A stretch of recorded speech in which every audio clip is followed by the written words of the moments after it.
नमस्कार प्रिय दर्शकों, दिव्या ज्ञान कहानियाँ चैनल में आपका स्वागत है। आज की यह कहानी सिर्फ एक साधारण कहानी नहीं, बल्कि एक गहरी सीख देने वाली प्रेरणादायक कथा है। आज की कहानी का शीर्षक है बुढ़ापा में आत्मसम्मान और गरिमा से कैसे जिए। बुढ़ापे का साथी कौन? गांव के एक सुदूर किनारे पर एक पुराना खपरेल वाला मकान खड़ा था। उसकी दीवारें समय के थपेड़ों से कमजोर हो गई थी, जगह-जगह दरारें पड़ चुकी थी और छत की लकड़ियां घुन खा चुकी थीं। कभी यह मकान रौनक से भरा रहता था, बच्चों की हंसी ठिठोली, रिश्तेदारों का आना जाना और चौपाल जैसी बैठकों की गूंज यहाँ गूंजा करती थी। लेकिन अब यह मकान वीरान हो चुका था। इसके आंगन में धूल की परतें जमी थीं, तुलसी का पौधा सूख चला था और किवाड़ों की चरमराहट सन्नाटे को और भयावह बना देती थी। इसी मकान में रहते थे रामनाथ जी, जिनकी उम्र 75 वर्ष हो चुकी थी। उनका शरीर अब कमजोर हो गया था, हाथों की नसें उभर आई थीं, चाल लड़खड़ाने लगी थी, लेकिन उनके भीतर आत्मसम्मान की लौ अभी भी जल रही थी। रामनाथ जी के दो बेटे अजय और विजय अपनी अपनी नौकरियों और परिवार की जिम्मेदारियों में इतने व्यस्त हो गए थे कि अब उनके लिए गांव लौटना नामुमकिन सा हो गया था। कभी कभी वे त्योहारों पर फोन कर लेते, लेकिन बातचीत औपचारिकता से अधिक कुछ नहीं होती थी। धीरे धीरे ये फोन कॉल भी कम होते चले गए। रामनाथ जी समझते थे कि ज़माना बदल गया है, बच्चे अब अपने जीवन में उलझ गए हैं, लेकिन मन फिर भी उम्मीद लगाए रखता था कि शायद कभी वे आकर दरवाजे पर खड़े हो जाए, कहें, बाबूजी, चलिए आपको अपने साथ ले चलते हैं। लेकिन ऐसा दिन कभी नहीं आया। गांव के लोग भी अपने अपने कामों में व्यस्त रहते। कुछ पड़ोसी उनकी हालत देखकर दया दिखाते, कोई सहानुभूति जताते हुए कह देता, अब उम्र हो गई है, थोड़ा सब्र रखिए, सब ठीक होगा। लेकिन उनके दिल का असली दर्द कोई नहीं समझ पाता। वे अकेले थे और यह अकेलापन ही उनका सबसे बड़ा दुश्मन बन चुका था। बचपन में जिन गलियों में उन्होंने दौड़ते हुए दिन बिताए थे, उन्हीं गलियों में अब वे लाठी के सहारे चलते थे। कभी कभी गांव के कुछ शरारती बच्चे उन्हें देखकर बूढ़ा बाबा कहकर चिढ़ाने लगते, हंसते और भाग जाते। यह सुनकर वे मुस्कुराने की कोशिश करते, लेकिन भीतर से टूट जाते। कोई उनकी पीड़ा समझने वाला नहीं था। जब सूरज ढलता तो उनका मन और भारी हो जाता। शाम होते ही दरवाजे पर बैठकर वे टकट की लगाए रास्ते को देखते रहते, शायद कोई अपना लौट आए, कोई दरवाजे पर दस्तक दे दे। लेकिन हर बार उन्हें निराशा ही हाथ लगती। अक्सर चुपचाप बैठकर वे अपने पुराने दिनों को याद करते, जब घर में अजय और विजय की किलकारियां गूंजती थीं, जब उनकी पत्नी उनके पास बैठकर शाम को चाय बनाती थी, जब पूरा परिवार हंसी मजाक में डूबा रहता था। लेकिन अब न वे आवाजें थीं, न वे चेहरे। रह गई थीं सिर्फ यादें, और उनके साथ बुढ़ापे का गहरा अकेलापन। एक ही सवाल उनके मन में उठता था, क्या बुढ़ापा सच में बेकार और अकेलापन भरा होता है? क्या जीवन के इस अंतिम पड़ाव में किसी का सहारा मिलना भी एक सपना भर रह गया है? गर्मियों की एक दोपहर थी। सूरज अपनी पूरी तपिश के साथ चमक रहा था और गांव की गलियां सूनी पड़ी थीं। वही वीरानी, वही सन्नाटा। लेकिन उस दिन कुछ अलग था। गांव के बाहरी रास्ते पर एक अजनबी चला आ रहा था। करीब 45 वर्ष का वह व्यक्ति साधारण सफेद कुर्ता पायजामा पहने हुए था, पैरों में हल्की धूल जमी थी, लेकिन उसकी चाल में एक अजीब सा आत्मविश्वास था। उसकी आंखों में गहराई थी, चेहरा धूप में तपा हुआ था, लेकिन उसमें एक अनोखी चमक थी। ऐसा लगता था जैसे वह किसी विशेष मकसद से यहाँ आया हो। वह सीधे रामनाथ जी के घर के सामने रुका। मकान का जर्जर दरवाजा धीरे धीरे हिल रहा था, जैसे किसी के आने की आहट पर वह भी चौंक गया हो। अजनबी ने कुछ पल उस मकान को ध्यान से देखा, फिर उसने धीरे से आवाज लगाई, नमस्ते रामनाथ जी, क्या मैं अंदर आ सकता हूँ? रामनाथ जी उस समय अपने पुराने लकड़ी के झूले पर बैठे थे। यह आवाज सुनकर वे चौंक गए। वर्षों से उनके घर पर कोई यूं नहीं आया था। वे धीरे धीरे लाठी के सहारे उठे और दरवाजे तक पहुंचे। सामने खड़े व्यक्ति को देखकर उन्होंने आंखें संकरी की, जैसे अतीत की परछाइयों में उसे पहचानने की कोशिश कर रहे हों। तुम कौन हो, बेटा? और मुझसे क्या काम है? उन्होंने धीमी लेकिन स्पष्ट आवाज में पूछा। अजनबी ने मुस्कुराते हुए जवाब दिया, मैं सिर्फ एक यात्री हूँ। मैं आपको बहुत सालों से जानता हूँ और आपके जीवन के अनुभव से कुछ सीखना चाहता हूँ। क्या मैं कुछ दिन आपके साथ रह सकता हूँ? रामनाथ जी के माथे पर सिलवटें पड़ गईं। आज तक सब लोग उनसे कतराते थे, कोई उनके साथ बैठना भी पसंद नहीं करता था और यह अजनबी उनके अनुभवों को सुनने की बात कर रहा था। यह सुनकर उनके मन में सवालों का एक सैलाब उठ खड़ा हुआ। क्या यह कोई मजाक था या फिर कोई नया धोखा? लेकिन उस व्यक्ति की आंखों में सच्चाई झलक रही थी। कुछ पलों की चुप्पी के बाद उन्होंने कहा, ठीक है, पर मुझे नहीं पता कि मैं तुम्हें क्या सिखा सकता हूँ। अजनबी फिर से मुस्कुराया और बोला, शायद, लेकिन मुझे लगता है कि आपके पास दुनिया को देने के लिए बहुत कुछ है। रामनाथ जी के भीतर कुछ हलचल हुई। इतने वर्षों बाद किसी ने उनसे इस तरह बात की थी जैसे वे अब भी महत्वपूर्ण हों। उनके अंदर कहीं छुपी हुई आत्मा, जो अकेलेपन के बोझ से दब गई थी, अब धीरे धीरे जागने लगी। अगले कुछ दिनों में अजनबी हर सुबह रामनाथ जी के पास बैठता, उनके जीवन की कहानियां सुनता, उनके अनुभवों को समझने की कोशिश करता। पहले तो रामनाथ जी को यह सब अजीब लगा, लेकिन धीरे धीरे वे भी खुलने लगे। वे उसे अपने बचपन की बातें सुनाते, गांव के पुराने दिन याद करते, उन संघर्षों की कहानियां बताते जो उन्होंने अपनी जिंदगी में झेले थे।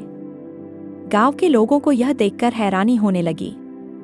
रामनाथ जी, जिनसे अब तक सब कतराते थे, जिनके पास कोई बैठना तक पसंद नहीं करता था, अब अचानक किसी के लिए ज्ञान का स्रोत बन गए थे। लोग सोचने लगे, आखिर यह अजनबी कौन है और इसे रामनाथ जी की जिंदगी में इतनी दिलचस्पी क्यों है? धीरे धीरे यह उत्सुकता पूरे गांव में फैल गई। कुछ लोग चुपके से उनके घर के बाहर से सुनने की कोशिश करने लगे। फिर एक दिन गांव के 2-3 लोग अंदर आकर बैठ गए। उन्होंने रामनाथ जी की बातों में इतनी गहराई देखी कि वे बार बार वहां आने लगे। फिर क्या था, जो बच्चे कभी उन्हें बूढ़ा बाबा कहकर चिढ़ाया करते थे, अब उनकी कहानियों में रुचि लेने लगे। वे उनके पास बैठकर उन किस्सों को सुनते जो रामनाथ जी अपने जमाने के संघर्ष और अनुभवों से जुड़ी थीं। नौजवान लोग जो पहले उन्हें बेकार मानते थे, अब उनके पास बैठकर जीवन के महत्वपूर्ण गुण सीखने लगे। गांव के मुखिया भी कभी कभी आकर उनसे सलाह लेने लगे। रामनाथ जी का मकान, जो कभी वीरान पड़ा रहता था, अब मानो एक नया चौपाल बन गया था। रामनाथ जी के भीतर एक नई ऊर्जा जाग उठी। उन्होंने पहली बार महसूस किया कि बुढ़ापा केवल अकेलापन और बेकार रहने का नाम नहीं है, बल्कि यह वह दौर हो सकता है जब कोई अपनी जिंदगी की सीख और अनुभव दूसरों को देकर खुद को उपयोगी बना सकता है। लेकिन एक सवाल अभी भी उनके मन में बना हुआ था, यह रहस्यमय अजनबी कौन है? क्या वह सिर्फ एक साधारण यात्री था या उसके आने के पीछे कोई और गहरा रहस्य छुपा था? एक दिन जब सूरज की पहली किरणें गांव की गलियों को रोशन कर रही थीं, रामनाथ जी ने देखा कि अजनबी का कमरा खाली पड़ा था। बिस्तर करीने से लगा हुआ था और वहां कोई सामान भी नहीं था। घबराकर उन्होंने इधर-उधर देखा, लेकिन वह रहस्यमय व्यक्ति कहीं नहीं दिखा। कुछ ही देर बाद उन्हें दरवाजे पर एक पत्र मिला, जिस पर लिखा था, रामनाथ जी के लिए। रामनाथ जी ने कांपते हाथों से पत्र खोला और पढ़ने लगे। प्रिय रामनाथ जी, आपका जीवन किसी पुराने घर की तरह नहीं, बल्कि एक बड़े मंदिर की तरह है, जहां अनुभव की मूर्तियां रखी हैं। अगर आप खुद को बेकार समझेंगे, तो दुनिया भी आपको बेकार समझेगी। लेकिन अगर आप खुद को ज्ञान और अनुभव का खजाना मानेंगे, तो लोग खुद ब खुद आपके पास आएंगे। मैं कोई साधारण यात्री नहीं, बल्कि आपकी आत्मा का संदेशवाहक था, जो आपको यह बताने आया था कि आपका जीवन अभी भी मूल्यवान है। बुढ़ापे में सबसे बड़ा साथी आत्मसम्मान और आत्मनिर्भरता होती है। जब तक आप खुद को कमजोर मानते रहेंगे, तब तक दुनिया भी आपको कमजोर समझेगी। अब यह आपकी जिम्मेदारी है कि आप अपने ज्ञान को दुनिया में फैलाएं और गरिमा के साथ जिए। आप अकेले नहीं हैं। आपका सबसे बड़ा साथी आपका आत्मसम्मान ही है। आपका अजनबी साथी। पत्र पढ़ते पढ़ते रामनाथ जी की आंखों में आंसू आ गए। उनका दिल भावनाओं से भर उठा। उस अजनबी की बातें उनके भीतर गहरे उतर चुकी थीं। अब वे समझ चुके थे कि असली साथी कोई और नहीं, बल्कि उनका आत्मसम्मान और उनके अनुभव ही हैं। वह व्यक्ति कोई साधारण यात्री नहीं था, शायद वह उनकी आत्मा का प्रतिबिंब था, या फिर कोई फरिश्ता जो उन्हें यह सिखाने आया था कि उनकी जिंदगी का असली मकसद अभी पूरा नहीं हुआ। रामनाथ जी की आंखों में अब निराशा नहीं थी, बल्कि एक नई चमक थी, एक नई शुरुआत की चमक। उस दिन के बाद रामनाथ जी ने खुद को पूरी तरह बदल लिया।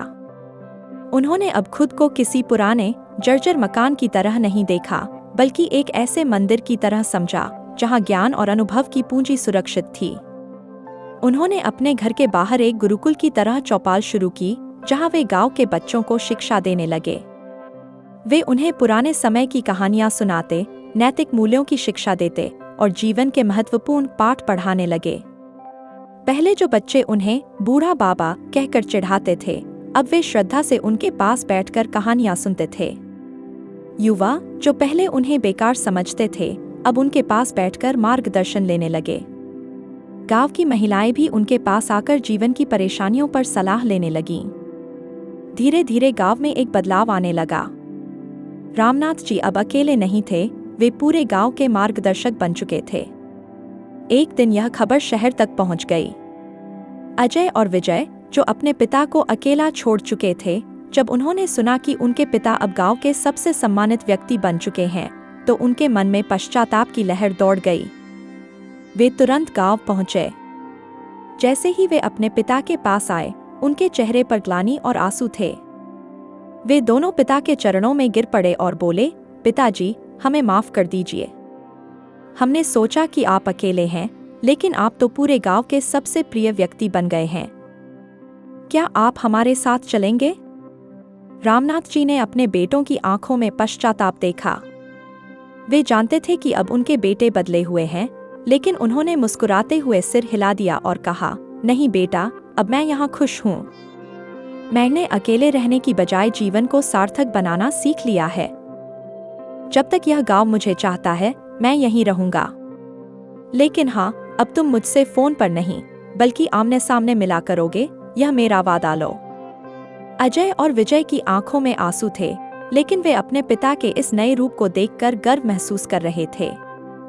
अब रामनाथ जी अकेले नहीं थे। उनका जीवन पहले से कहीं ज्यादा मूल्यवान था। उन्होंने खुद को फिर से खोज लिया था, एक नए अर्थ, एक नए सम्मान और एक नए उद्देश्य के साथ। कहानी की सीख, बुढ़ापा कोई अभिशाप नहीं, बल्कि यह अनुभवों का खजाना होता है। सबसे बड़ा साथी कोई और नहीं, बल्कि आत्मसम्मान और आत्मनिर्भरता है। अगर हम खुद को मूल्यवान समझेंगे, तो दुनिया भी हमें सम्मान देगी। बुढ़ापा अकेलापन नहीं, बल्कि जीवन के सार को समझने और दूसरों को देने का समय होता है। धन्यवाद। फिर मिलेंगे एक नई कहानी के साथ।